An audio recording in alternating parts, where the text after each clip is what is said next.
Good morning students. आज हम पढ़ेंगे cells in series and parallel. दो या दो से ज़्यादा सेल जब एक दूसरे के साथ सीरीज में हम कनेक्ट करते हैं तो उस समय हमारे पास नेट करंट कितनी मिलेगी, और अगर यही सेल एक दूसरे के साथ पैरेलल कम्बिनेशन में एक दूसरे के साथ जोड़ लिए जाएं तो हमारे पास नेट करंट कितनी होगी। Now let us first take up the case of when all the cells are connected in series with each other. Suppose that I am having so much cells. Suppose n cells.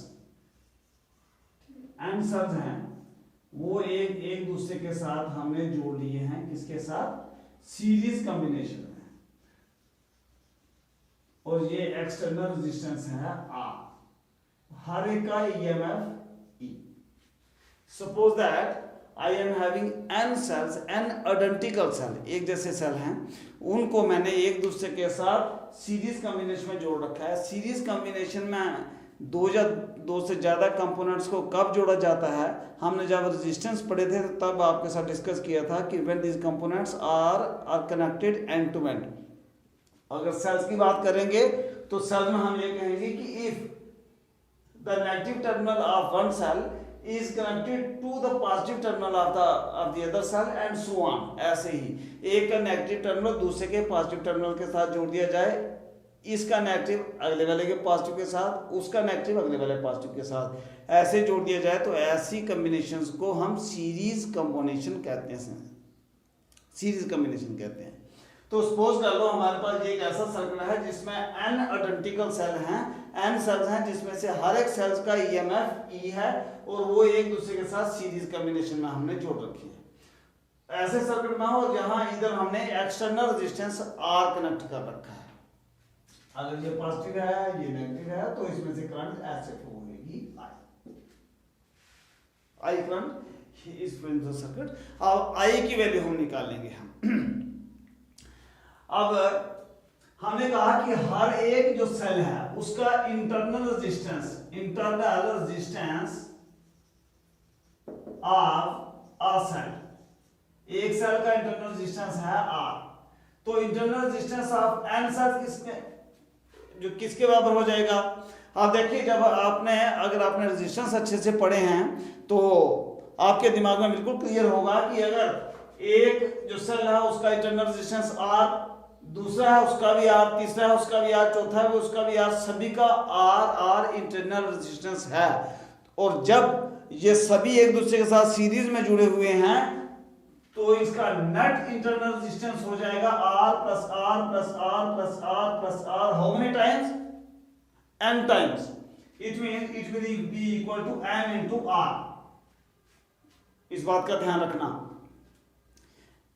कि जब दो या दो से ज्यादा component एक दूसरे के साथ सीरीज में लगाए जाते हैं तो net resistance is equal to the sum of the individual resistance of each component. इसलिए जो हमारा नेट रेजिस्टेंस वो हो गया NR of all the cells. तो total resistance of the circuit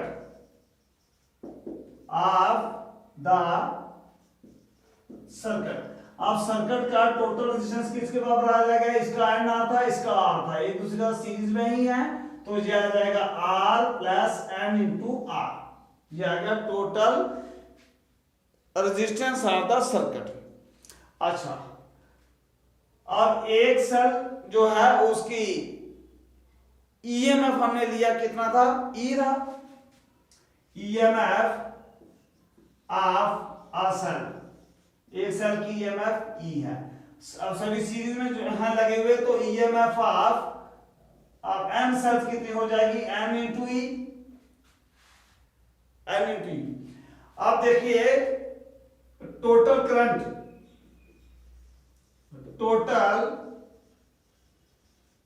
current जो होगी पूरे सर्किट की, जब हम यहां से करें तो वो किसके बराबर हो जाएगी? यहां पर आकर के टोटल आपको कितनी करंट मिलनी है?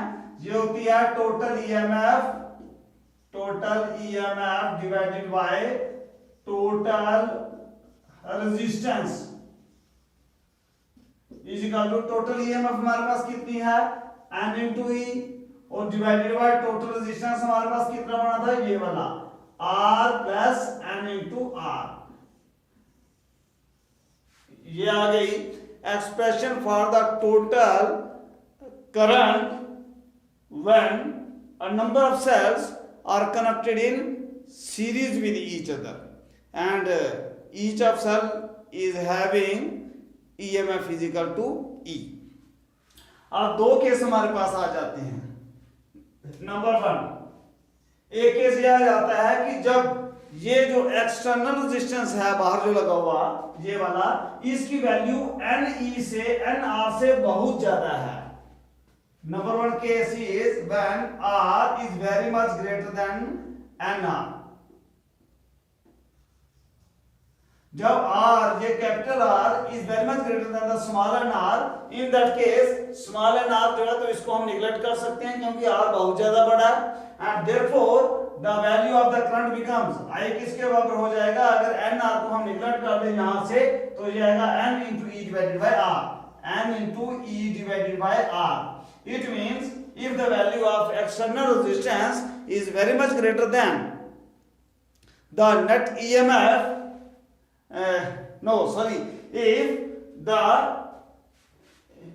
if the value of the external resistance is very much greater than the net resistance of the cell, in that case the total current is equal to N times the current flowing through a single cell। एक cell में से जितनी current pass हो रही होगी उसके n times current हो जाएगी। इट मींस बहुत ज्यादा करंट हमको मिलेगी। नंबर टू, इसके बाद दूसरा केस क्या आ जाता है, दूसरा केस ये आ जाएगा जब R जो है तो वो NR से बहुत ज्यादा कम है। अगर ये R NR से बहुत ज्यादा कम है तो इस R को हम निगलेक्ट कर सकते हैं। इस R को हमने निगलेक्ट कर दिया तो I की वैल्यू किसके बराबर आ जाएगी, यहां से N into E divided bye, अब ये R निगलेक्ट कर दिया तो NR बचेगा N into small r, N और N कैंसिल हो जाएगा तो ड्रॉप बचेगा E divided by R। It means the current flowing through the circuit will be equal to the same current as is flowing through a single cell। एक cell में से जितनी current होगी उतनी ही करंट आपको मिलनी है। इसलिए अगर दो या दो से ज्यादा सेल एक दूसरे के साथ, आइडेंटिकल सेल्स एक दूसरे के साथ हम सीरीज कॉम्बिनेशन में हम लगाएं और अब हमको मैक्सिमम करंट चाहिए हो तो हम क्या करेंगे, हमको ये वाला केस ऐसे कंपोनेंट्स हमको लेने पड़ेंगे, जबकि एक्सटर्नल रेजिस्टेंस इंटरनल रेजिस्टेंस जो इनके सबसे है इनसे बहुत ज्यादा हो।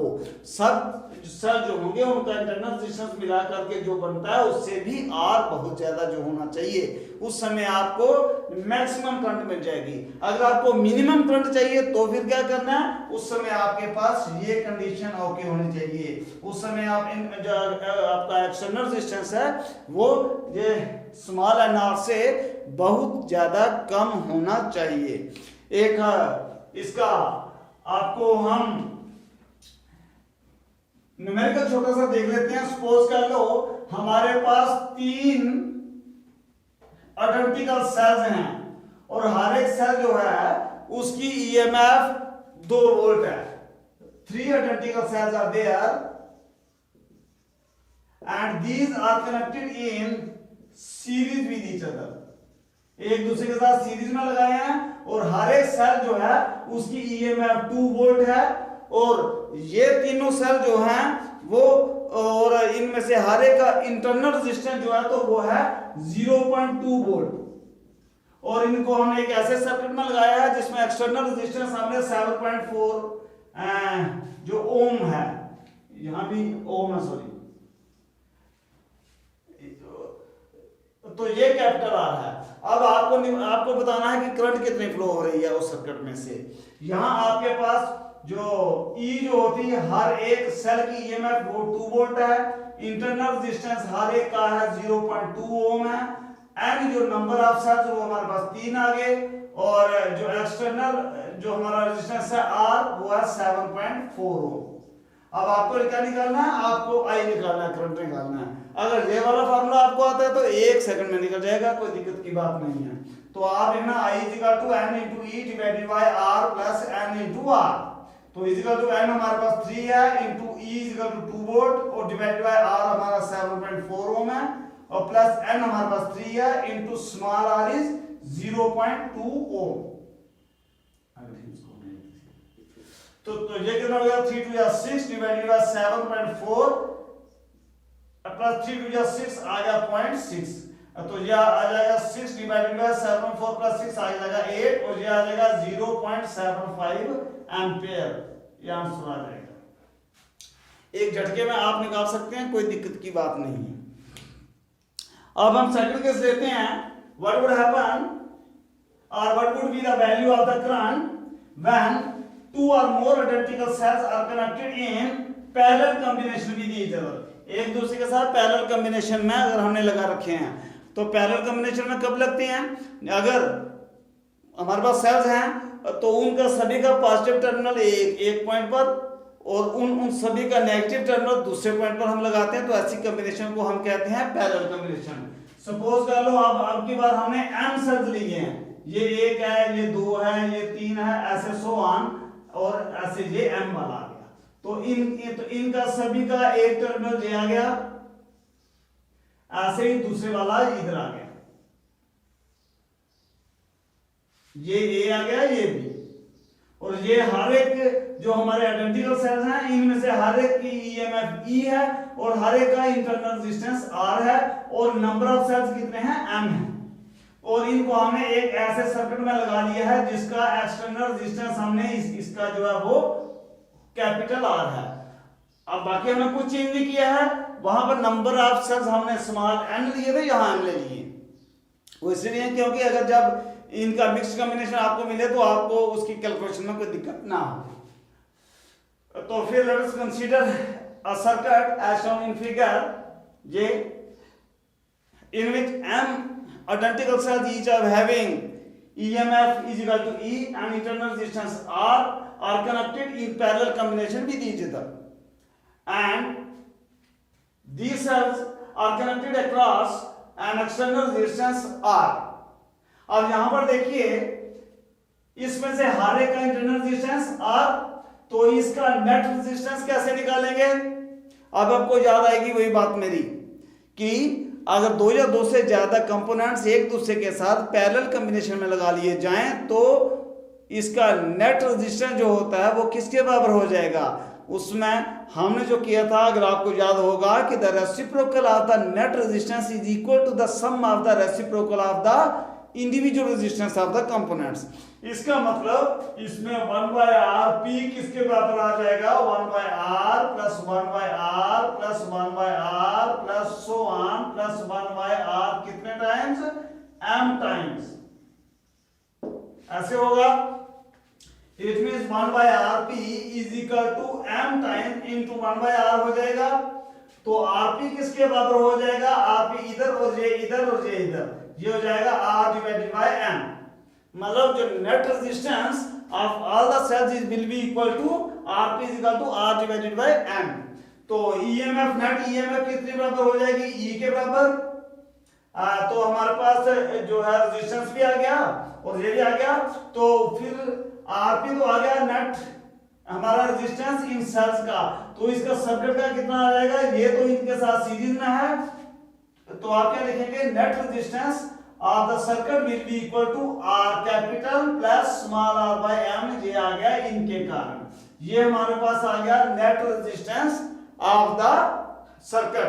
एंड नेट EMF हमारी E ही रहेगी क्योंकि E जो जा रही थी वही यहां से इनके बीच में जो डिवाइड हो गई है। तो जो हमारी करंट हो जाएगी वो किसके बराबर हो जाएगी, net current flowing through the circuit will be equal to आ जाएगा total EMF divided by total resistance. इस बात को याद रखना, ये बात नहीं भूलनी चाहिए। तो ये आ जाएगा E divided by R plus R divided by M, ये हमारा नेट रेजिस्टेंस था। इसी को सॉल्व करना है तो आंसर आ जाएगा E डिवाइडेड बाय, इसको क्रॉस मल्टीप्लाई करेंगे तो R इंटू M, ऐसे लिखते हैं M into R plus R divided by M। ये M ऊपर चला जाएगा तो किसके बराबर आ जाएगा, M into E divided by M into capital R plus small r। and this is the expression for the net current flowing through the circuit when m identical cells each having EMF E and internal resistance small r are connected in parallel with each other and these are connected across an external resistance capital R. अब इसमें भी हमारे पास दो case आ जाएंगे। अब हम special case पहला कर लेते हैं। पहला क्या करते हैं कि R जो है ये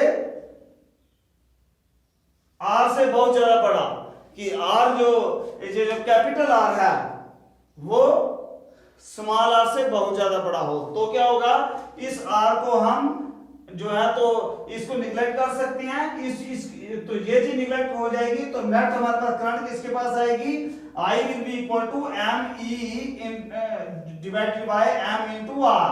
m और m कैंसिल हो जाएगा which equal to e divided by r। इसका मतलब हो गया कि अगर दो या दो से ज्यादा सेल्स एक दूसरे के साथ इस तरीके से हम एक दूसरे के साथ पैरेलल में लगाएं so that the value of the external resistance is very much greater than the internal resistance of a cell, then the current will be equal to same as the current in the circuit when only single cell of EMF E is connected to that। कि अगर हम सिर्फ एक cell ही उसके across लगाया हो जिसका जो EMF हुआ वो E हो तो उसके बराबर करंट होगी। अगर दूसरा केस कर लेते हैं जिसमें R is very much less than equal to is very much less than small r, तो उस समय क्या होगा, इस समय ये कैपिटल R को हम जो निगलेक्ट कर सकते हैं क्योंकि बहुत छोटा है, इसको निगलेक्ट कर देंगे तो जवाब आ जाएगा m into e divided by r is equal to m into e divided by r। क्योंकि इसको हमने काट दिया, ये निगलेक्ट हो गया तो m into e divided by r। It means in that case the current will be equal to m times as the current by a single cell। एक सेल के कारण जितनी करंट होती उसके m टाइम्स हो जाएगा। इट मींस हमारे current बहुत ज्यादा बढ़ जाएगी। इसका मतलब हो गया कि अगर आपके पास दो या दो से ज्यादा आइडेंटिकल सेल एक दूसरे के साथ पैरेलल में लगाए हैं तो आपको मैक्सिमम करंट कब मिलेगी, जब हमारा external resistance R internal resistance से जो हर एक सेल है उससे बहुत ज्यादा कम होगा। Opposite will be the case from the case when these cells were connected in series with each other। जब ये सीरीज में लगाए थे उससे अपोजिट हो जाएगा, यहाँ पर इस बात का ध्यान रखना। अभी हम इसका एक जो न्यूमेरिकल अभी हमने उसमें किया है, ऐसा ही वही सेम वैल्यूज लेकर के हम ये निकाल लेते हैं कि अगर वो तीन सेल जो हमने लिए थे वो एक दूसरे के साथ पैरेलल में लगाए जाते तो what would be the conditions.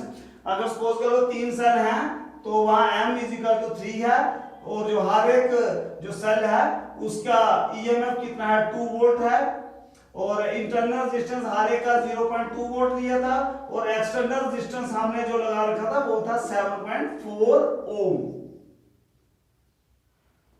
ये 0 ओम है, सॉरी, इंटरनल रेजिस्टेंस हर एक का 0.2 ओम है और जो एक्सटर्नल रेजिस्टेंस जो लगा रखा है वो 7.4 ओम है।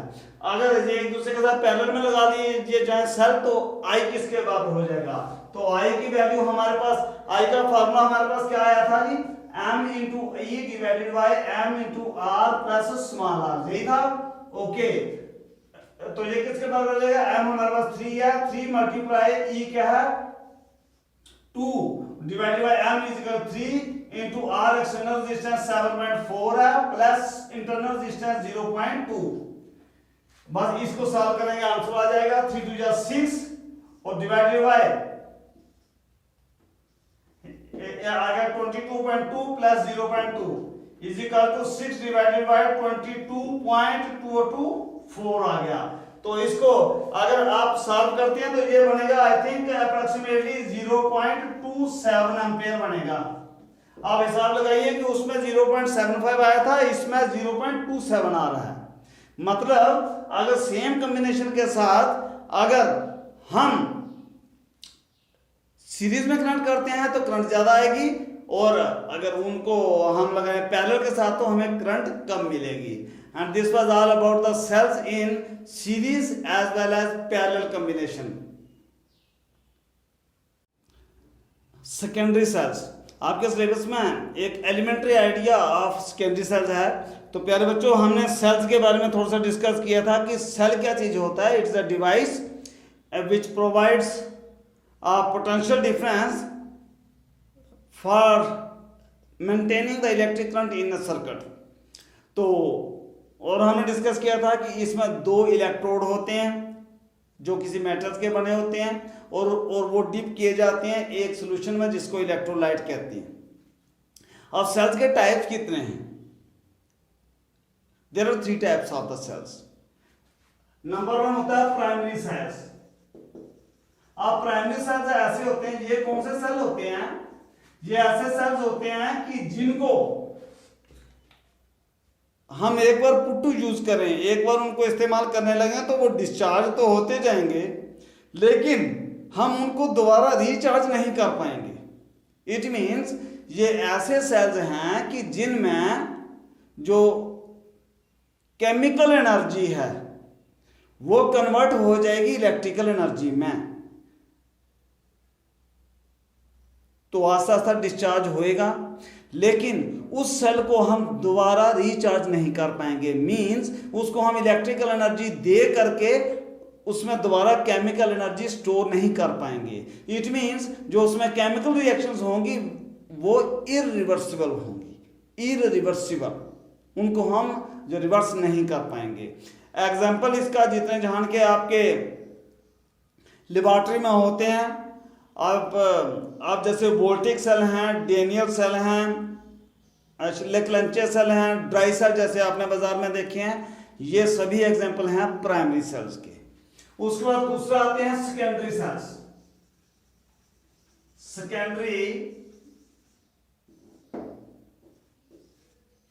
सेकेंडरी सेल, इसका एलिमेंट्री आइडिया आपके सिलेबस में है। तो सेकेंडरी सेल क्या होते हैं? ये ऐसे सेल्स होते हैं कि जिनमें हम इलेक्ट्रिकल एनर्जी जो कि जो हमारे सेल के बीच में केमिकल एनर्जी है उसको हम कन्वर्ट कर सकते हैं इलेक्ट्रिकल एनर्जी में। इलेक्ट्रिक एनर्जी जब उसको हम किसी सर्किट में लगाएंगे तो वहां से हम इलेक्ट्रिक एनर्जी ड्रा करेंगे। तो जब वो डिस्चार्ज हो जाएगा तो जब हम अगर उसको हम इलेक्ट्रिकल एनर्जी बाहर से दें तो वो इलेक्ट्रिकल एनर्जी कन्वर्ट हो जाएगी केमिकल एनर्जी में और स्टोर रहेगी उस सेल के बीच में, ताकि उस सेल को हम दोबारा यूज कर सकते हैं। मतलब कहने का कि इसमें 2 वे प्रोसेस होता है। जब डिस्चार्जिंग होगी तो जो केमिकल एनर्जी उस जो सेल के बीच में है वो कन्वर्ट हो जाएगी इलेक्ट्रिकल एनर्जी में, और जब वो डिस्चार्ज हो गया उसके बाद अगर हम उसको किसी इलेक्ट्रिक सोर्स के अगेंस्ट लगाते हैं तो क्या हो जाएगा? Electric energy of the external battery और एक्सटर्नल बैटरी चार्जर और एक्सटर्नल एसी सोर्स जो भी था उससे क्या होगा? जो इलेक्ट्रिक एनर्जी आएगी that will be converted into chemical energy and it will be stored inside the cell. Example उसका क्या है? आपने जैसे आपके जहाँ इन्वर्टर लगे रहते हैं, उन इन्वर्टर के साथ जो बैटरी आपने देखी होगी, इतनी बड़ी सी बैटरी रहती है, काफी भारी भरकम सी, that is an example of the secondary cell. और उसको लेड एसिड बैटरी और लेड एसिड सेल कहा जाता है। दूसरा एग्जाम्पल है आपके मोबाइल फोन। आपके मोबाइल फोन में भी एक बैटरी रहती है, और जब आप मोबाइल फोन यूज करते हैं तो वो उसकी बैटरी डेड होना स्टार्ट हो जाती है। आप उसको चार्जर लगाते हैं, इलेक्ट्रिक सोर्स के अगेंस्ट लगाते हैं तो आपकी बैटरी दोबारा रिचार्ज हो जाती है, दोबारा चार्ज हो जाती है। और वो बैटरी जो होती है, अगर आप उसके पीछे लिखा भी रहता है तो वो होती है निकल कैडमियम सेल,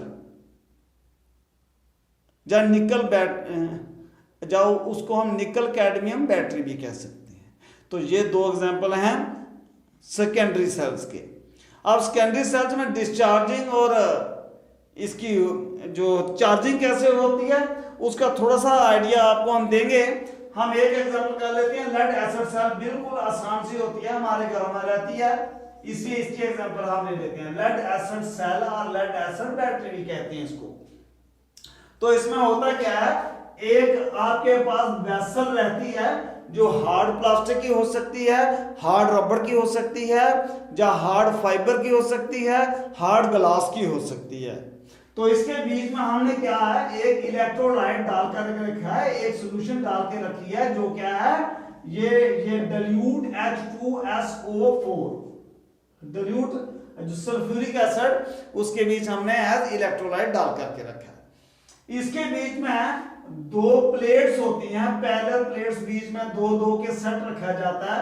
हम जो बिल्कुल सिंपल सा एग्जांपल हम यहाँ डिस्कस करते हैं, जो आपके घर में बैटरी होगी इन्वर्टर वाली, उसमें 6 होते हैं जी। तो हम यहाँ एक बिल्कुल सिंपलिसिटी के लिए आपको 2 ही दिखा रहे हैं, लेकिन आपके घर में जो 12 वोल्ट की बैटरी है उसमें 6 रहते हैं।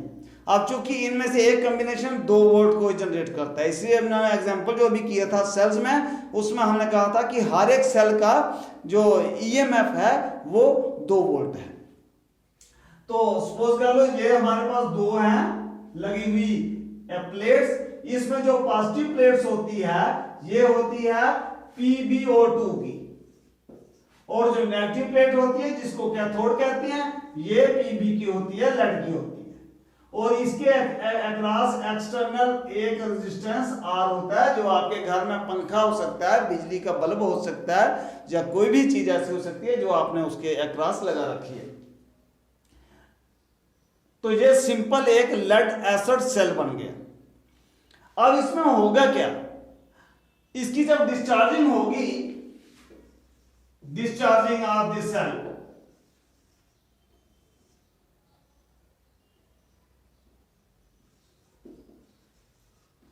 अच्छा डिस्चार्जिंग होते हैं वो क्या होगा, पहले तो जो H2SO4 जो बीच में हमने डाला हुआ है, डाइल्यूट सल्फ्यूरिक एसिड डाला हुआ है, इसकी डिसोसिएशन होगी।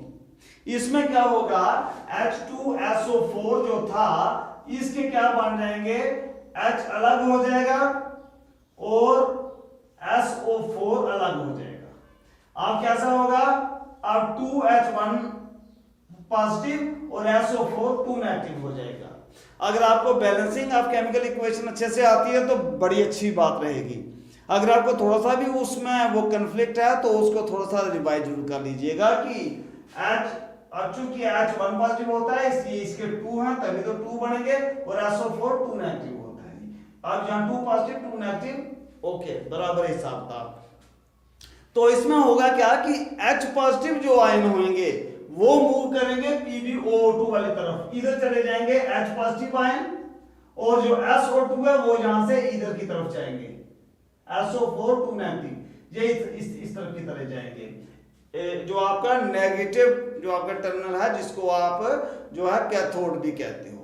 तो एट द नेगेटिव इलेक्ट्रोड क्या होएगा, जो आपका नेगेटिव जो प्लेट है या नेगेटिव इलेक्ट्रोड है उस पर आपको क्या हो जाएगा, अब नेगेटिव में आपके पास Pb था और प्लस SO4 आ गया, तो इधर से SO4 इधर की तरफ जा रहा है, तो आपके पास वहां पर, और साथ में SO4 ये जो नेगेटिव है तो उसमें से इलेक्ट्रॉन्स को क्या होंगे, इलेक्ट्रॉन्स उसमें से माइनस होने हैं, इलेक्ट्रॉन्स माइनस हो जाएंगे 2 इलेक्ट्रॉन्स, क्योंकि ये थे ना, तो ये किसके बराबर हो जाएगा, PbSO4 बन जाएगा। और ऐसे ही जो आपकी पॉजिटिव प्लेट है उस पे क्या होगा, आपके पॉजिटिव प्लेट पर आपका PbO2 था और प्लस H ऐसे आ जाएगा 2H, जो आपका जो था H पॉजिटिव आयन था वो आपका चला गया किसकी तरफ, पॉजिटिव प्लेट की तरफ, और साथ में इधर क्या आ गए, प्लस 2 इलेक्ट्रॉन आ गए। तो यहां क्या बन जाएगा आपके पास, अब देखिए ये हमने तोड़ करके यहां दिखाना चाहेंगे, आपको आसानी से समझा जाएगी। तो ये क्या बन जाएगा, PbO बन जाएगा, प्लस वाटर मॉलिक्यूल निकलेगा यहां से बाहर। तो ये जो PbO प्लस H2SO4 जब होगा, PbO प्लस H2SO4 जब हो जाएगा तो यहां से क्या बनेगा, PbSO4 बने जाएगा, और उसके बाद H2O लग। तो ऐसी, तो आपके हमारा कहने का मतलब यह है कि इसमें जो दोनों प्लेटें हैं जो वो PbSO4 बनेंगी। मतलब जो पॉजिटिव और नेगेटिव इलेक्ट्रोड जो थे दोनों, वो क्या बनेंगे, PbSO4। फिर क्या बनेगा, साथ में वाटर बन रहा है, जो H2SO4 जो है तो वो उसकी कंसंट्रेशन कम होती जाएगी और उसमें से पानी बनता जाएगा। H2SO4 की कंसंट्रेशन कम होने से क्या होगा, EMF इसकी कम होती जाएगी, मतलब धीरे धीरे इसकी वोल्टेज जो थी वो आस्ता आस्ता कम होनी स्टार्ट हो जाएगी। और अगर ये 2 वोल्ट की अगर EMF है तो 1.8 वोल्ट से जब कम हो जाती है तो हमारी बैटरी टोटली डिस्चार्ज हो जाती है, बिल्कुल जीरो। उसको जब हम चार्जिंग करेंगे opposite will be the case, इसमें अपोजिट हो जाएगा केस। इसमें क्या होगा, एक तो क्या होगा जी, इसमें जैसे PbSO4 बना दोनों का, उसमें ऐसा नहीं होगा। उसमें पॉजिटिव प्लेट जो होगी वो बनेगी PbO2 और नेगेटिव प्लेट बनेगी वो बनेगी Pb। और इसमें क्या होगा, जो वाटर जो होगा उसका बनेगा दोबारा H2SO4। अब H2SO4 बन रहा है, कंसंट्रेशन बढ़ रही है, इसका मतलब इसकी EMF जो है तो वो बढ़ती जाएगी। हमारा सेल जो होगा उसकी EMF बढ़ती जाएगी और जब इसकी 2.1 वोल्ट जब हो तो हमारा सेल जो है तो वो फुल्ली चार्ज हो जाता है। So my dear students, this was all about the secondary cells।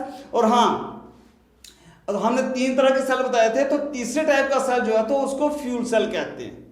अब फ्यूल सेल कौन सा होता है, ये एक ऐसा सेल होता है कि जिसमें chemical energy of a fuel is converted to the electrical energy. अब जैसे आपने देखा होगा कि जैसे हाइड्रोजन और ऑक्सीजन, तो इसको हम यूज करके जो लिक्विड हाइड्रोजन, जैसे आपने देखा होगा जो हमारे स्पेसक्राफ्ट जो जाते हैं उनमें लिक्विड हाइड्रोजन यूज होती है, तो उसमें इतनी देर इलेक्ट्रिकल एनर्जी हमारे पास निकलती रहती है जितनी देर की हमारे पास फ्यूल उसमें है। और ये भी प्राइमरी सेल की तरह ही होता है, इसको भी हम दोबारा जो है चार्ज नहीं कर सकते हैं। So my dear students, this was all about the cells in series and parallel combinations and an elementary idea of the secondary cells। I hope आपको अच्छा सा समझ आया। अगर अच्छा सा समझ कहीं से फिर भी कंफ्यूजन रह गया हो तो आप कमेंट बॉक्स में जरूर लिखिए, आपको हम दोबारा एक्सप्लेन करेंगे। Thanks for watching this video. Stay home, stay safe.